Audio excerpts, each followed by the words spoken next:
Bonjour mes élèves de troisième année collégiale. Dans la dernière leçon cette année, euh, la géométrie de l'espace, comment on peut calculer les volets et comment on peut calculer les surfaces latérales ou bien les surfaces totales. Naturellement dans le solide, dans l'espace. D'abord, on va voir la perpendicularité d'une droite à un plan. Comment on peut montrer qu'une droite perpendiculaire à un plan et comment on peut appliquer ce théorème et pourquoi on utilise cette propriété. Voilà les utilités. Donc, première chose, donc la leçon c'est calcul du volume, l'agrandissement et la réduction. Premièrement, perpendiculaire d'une droite à un plan. La définition.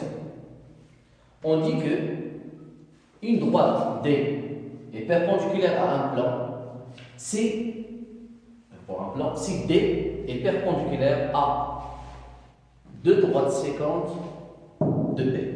Ça veut dire D il est perpendiculaire à D une droite il est perpendiculaire à un plan si D il est perpendiculaire à deux droites séquentes avec la condition séquente dans le plan D. Naturellement, ça veut dire D il est perpendiculaire par exemple à delta et D il est perpendiculaire à delta prime et puisque delta et delta prime séquentes en un point dans P, alors D il est perpendiculaire au plan P. Une autre chose, la propriété. D'abord c'est le contraire. Si nous avons une droite perpendiculaire à un plan, dans un point naturellement, ou un point, alors cette droite elle est perpendiculaire à toute droite dans P qui passe par A, le point de la perpendicularisé.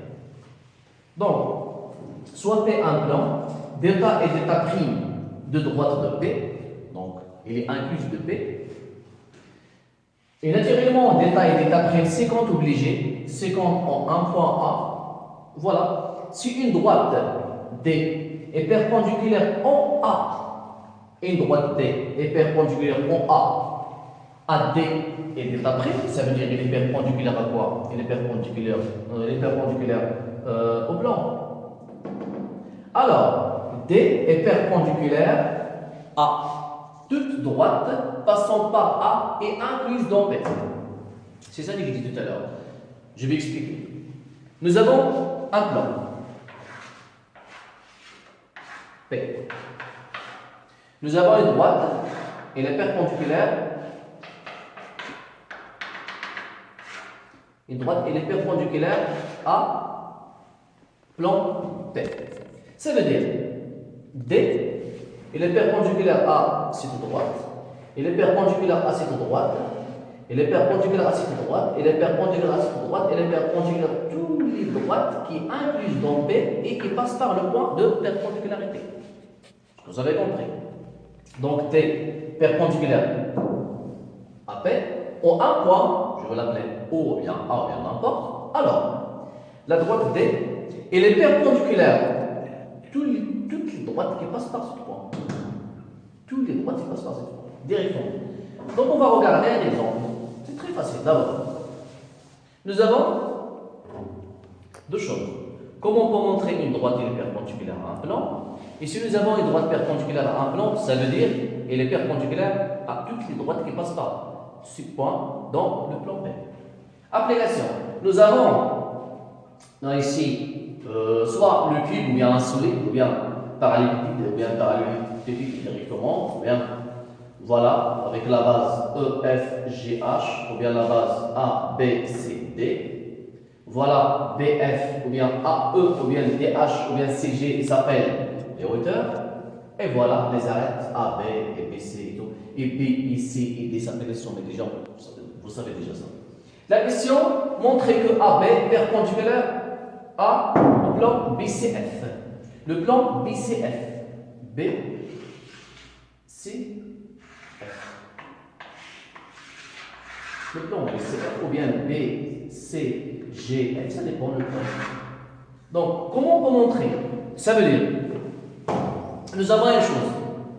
AB, elle est perpendiculaire à BC. Vous savez pourquoi? Parce que A, B, C, D est un losange. Non, est un carré ou bien est un, comment je peux dire, rectangle. Ça dépend. L'essentiel, AB est perpendiculaire à BC. D'autre part, nous avons AB perpendiculaire à BF. Pourquoi? Parce que A, B, F, E est rectangle. Voilà. Alors, et puisque BF et BC s'équilibrent en B, alors AB est perpendiculaire au plan BCF. On va réviser ça. Donc, on a AB perpendiculaire à quoi? BC. Pourquoi? Si vous avez, car A, B, C, D est un rectangle. D'autre part, nous avons AB perpendiculaire à BF et FB. Pourquoi? Parce que A, B, F, E, AB, F, E est un losange, rectangle. Alors, nous avons AB perpendiculaire à BC et nous avons AB perpendiculaire à BF, c'est-à-dire directement. Et puisque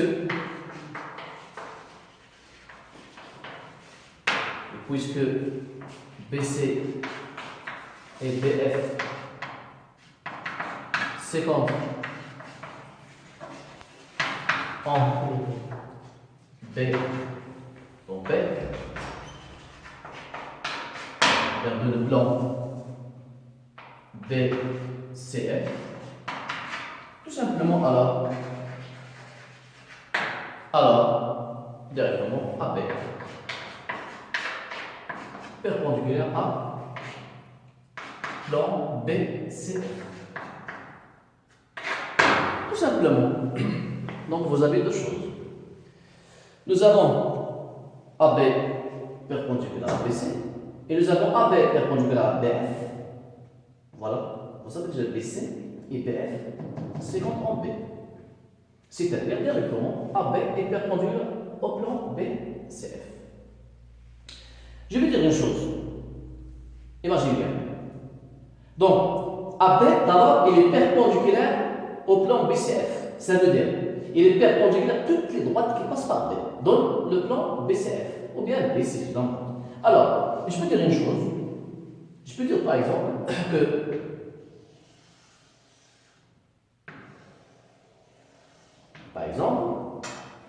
AB perpendiculaire à B à BD. Pourquoi? Parce que BD déjà appartient. Donc il est inclus dans le plan. Il passe par B. Mais je n'ai pas le droit de dire que AB perpendiculaire par exemple à cette droite. Non, je ne peux pas. Pourquoi? Parce que la droite, il ne passe pas par B. Donc, si vous avez la perpendicularité, une droite, un blanc, je peux dire que cette droite est perpendiculaire à toutes les droites qui passent qui incluent donc ce blanc, mais avec la condition, il faut qu'il passe par le point de la perpendicularité. Donc, regardez bien, vous pouvez stopper la vidéo pour regarder. Voilà, deuxième chose, la surface et volume de solide et naturellement usuel. Les solides usuels, vous savez déjà, il y a les cubes, parallélépipèdes, tout, ainsi de suite. Et voilà, il y a le compte de révolution, il y a le cylindre droit, il y a encore une nouvelle chose qu'on va voir cette année, c'est la pyramide.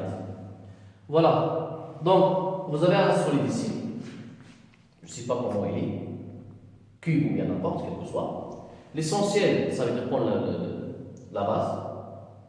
L'essentiel, le prisme droit, obligé. Il y a B qui représente la base, H la hauteur, et P c'est le périmètre de la base. C'est ça évidemment, si vous avez un solide sous forme d'un prisme droit, il y a la base,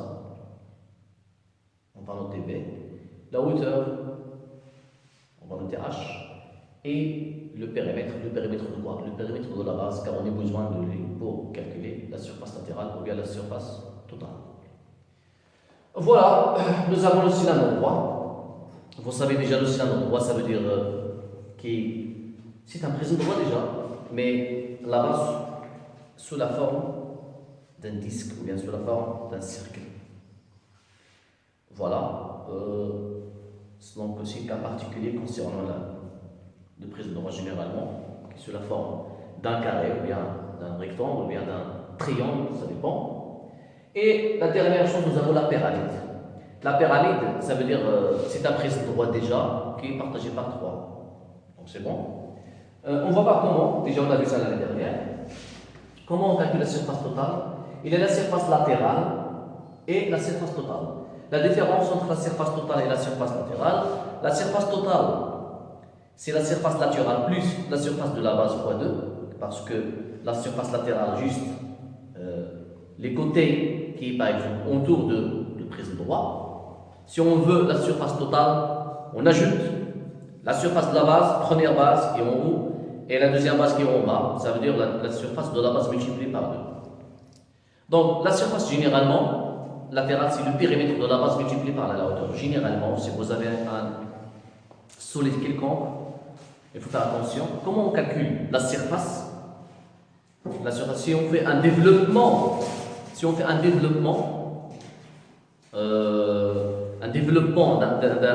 d'un prisme droit, on trouve quoi?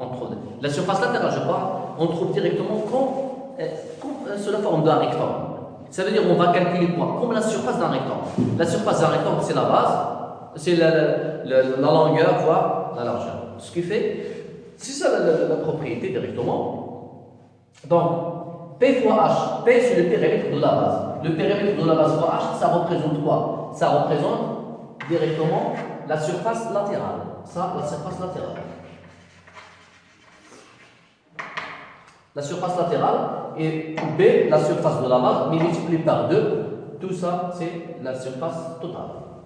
Le volume c'est la base fois la hauteur. La base fois la hauteur. Directement, les volumes, s'il vous plaît, toujours la surface de la base multipliée par la hauteur. Vous avez déjà ça l'année dernière. Donc, un cylindre droit, la même chose. C'est quoi ça? C'est une propriété, c'est ça. Directement, j'ai remplacé juste la surface de la base. Vous savez déjà, si vous avez un cercle, la surface du cercle directement, c'est R au carré fois P. La surface de la base multipliée par 2. Et ici, le périmètre d'un cercle, c'est 2 fois P fois R fois H. Directement, j'ai factorisé par 2. On peut encore factoriser par 2. R ou bien 2P fois R. Nous avons déjà la chose pour faire tout ça, mais on reste ici. L'essentiel, 2 fois B plus P fois H, c'est ça l'essentiel. Le volume, la surface de la base multipliée par la hauteur. J'ai remplacé la surface de la base par P au carré. Vous savez déjà ça, la surface d'un cercle, c'est ça. P fois R au carré fois H directement la surface. Voilà d'abord la pyramide. La pyramide, il y a encore, et ça s'appelle directement les surfaces latérales. Les surfaces latérales, ça dépend de la base. On peut trouver par exemple 4 surfaces latérales, ou bien 4 comme ça, 4 ou bien 2, bien n'importe, ça dépend de la base. Donc, comment on calcule la surface latérale? Ça c'est rare, on trouve ça dans les exercices. On trouve juste le volume pour les examens régionaux et tout, mais voilà, déjà, c'est la base. La surface de la base, pourquoi ici on n'a pas de? Car ici il y a juste une base. La base plus n. N c'est le nombre. Le nombre de ici. Le nombre de triangles qui se trouvent dans ce latéral. A fois N fois 2, vous savez déjà ça c'est quoi? Représente quoi? La surface d'un triangle. La surface d'un triangle c'est la base multipliée par la hauteur divisée par 2. Parce que L c'est la hauteur, j'ai noté ici L la hauteur d'une face latérale. Une face latérale. Par exemple ici, nous avons un triangle. La surface d'un triangle c'est A multiplié par fois A multiplié par L divisé par 2. Donc j'ai calculé la surface de ce triangle. Je vais multiplier par le nombre de triangles. Ça dépend. J'ai N. C'est pour ça que j'ai noté N. Et ici, c'est plus important, s'il vous plaît. Ça, c'est plus important. La surface, je vais démontrer encore si j'ai eu le temps. Je vais démontrer pourquoi V est égal à 1 tiers multiplié par P fois H il est différent par rapport à cylindre droit ou bien prisme droit. Donc V est égal à 1 tiers multiplié par B, la base, multiplié par HC, la hauteur. On va voir dans les exercices. On passe sur autre chose.